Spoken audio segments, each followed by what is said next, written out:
Hello friends, સ્વાગત છે તમારું ચેનલમાં। તો આજે આપણે બનાવીશું પરફેક્ટ માપ અને બાઇન્ડિંગ સાથે મેથીના મુઠિયા। તો મેથીના મુઠિયા બનાવવા માટે મેં 2 કપ મેથીને ઝીણી કાપી લીધી છે અને 2 થી 3 પાણીએ વોશ કરીને આ રીતે કોરી પણ કરી લીધી છે। મેથીમાં આ રીતે પાણીનો ભાગ ન હોવો જોઈએ। અને હવે આપણે મસાલા મિક્સ કરીશું। તો 1 ચમચી કાશ્મીરી લાલ મરચું પાવડર, અડધી ચમચી હળદર પાવડર, સ્વાદ પ્રમાણે મીઠું, 1 ચમચી આદુ અને લસણની પેસ્ટ, તીખાશ માટે 1 ચમચી લીલા મરચાંની પેસ્ટ। તીખાશ તમે તમારા ટેસ્ટ મુજબ લઈ શકો છો।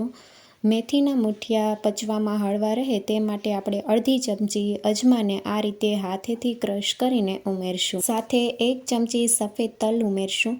તલનો નટી સ્વાદ મુઠિયામાં સરસ લાગે છે। તલ ઓપ્શનલ છે, જો તમારે ઉમેરવા હોય તો તમે ઉમેરી શકો છો। મુઠિયાને ખાટો મીઠો સ્વાદ દેવા માટે 1 ચમચી ખાંડ ઉમેરશું, 1 ચમચી ધાણા જીરું પાવડર, અડધી ચમચી મરી પાવડર, અડધી ચમચી ગરમ મસાલા પાવડર અને ચપટી હિંગ ઉમેરશું।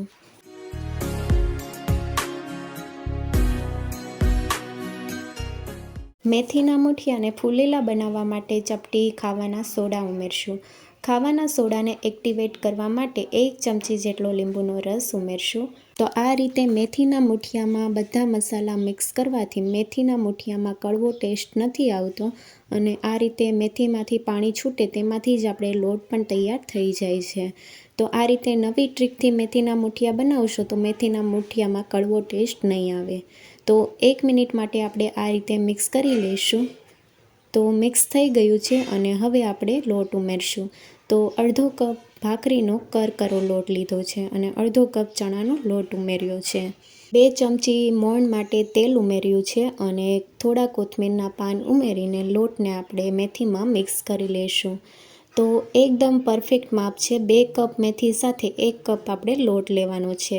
તેમાં અડધો કપ ઘઉંનો કરકરો લોટ અને અડધો કપ ચણાનો લોટ ઉમેરવાનો છે। જો ઘઉંનો કરકરો લોટ ન હોય તો તમે તેની જગ્યાએ રવો અને ઘઉંનો લોટ મિક્સ કરીને પણ અડધો કપ લઈ શકો છો। મુઠિયાનો લોટ તૈયાર કરવા માટે આપણે આમાં પાણીની જરૂર નહીં પડે। મેથીમાંથી પાણી છૂટશે તેમાંથી જ લોટ તૈયાર થઈ જશે અને વધારે સોફ્ટ પણ નથી કરવાનો અને વધારે કઠણ પણ નથી કરવાનો, મીડિયમ લોટ રાખવાનો છે। તો આ રીતે પાણી વગર જ લોટ તૈયાર થઈ ગયો છે અને તમે જોઈ શકો છો કે આ રીતનો સોફ્ટ લોટ તૈયાર થયો છે। તો હવે આપણે હાથ ઉપર તેલ લગાવીને મુઠિયા જે સાઇઝના તમારે કરવા હોય એ સાઇઝના લોટ લઈને આ રીતનો બોલ્સના શેપ આપણે આપી દઈશું। તો તમે જોઈ શકો છો કે એકદમ સહેલાઈથી બોલ વળે છે અને લોટ હાથમાં પણ ચોંટતો નથી। જો તમારે વધારે સોફ્ટ લોટ થઈ ગયો હોય તો તમે થોડો રવો નાખીને આ રીતનો લોટ તૈયાર કરી શકો છો। તો આ રીતે બધા જ મુઠિયા તૈયાર કરી લેશું।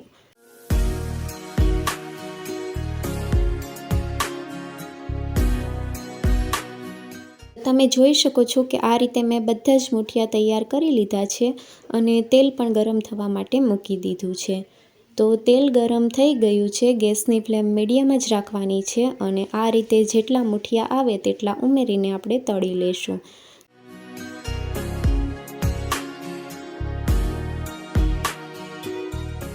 મુઠિયાને આપણે શરૂઆતમાં પલટાવવાની ઉતાવળ નથી કરવાની। થોડા તળાઈ જાય પછી જ આપણે આ રીતે ચમચીથી પલટાવીશું અને બધી સાઈડથી ક્રિસ્પી થાય ત્યાં સુધી તળી લેવાના છે।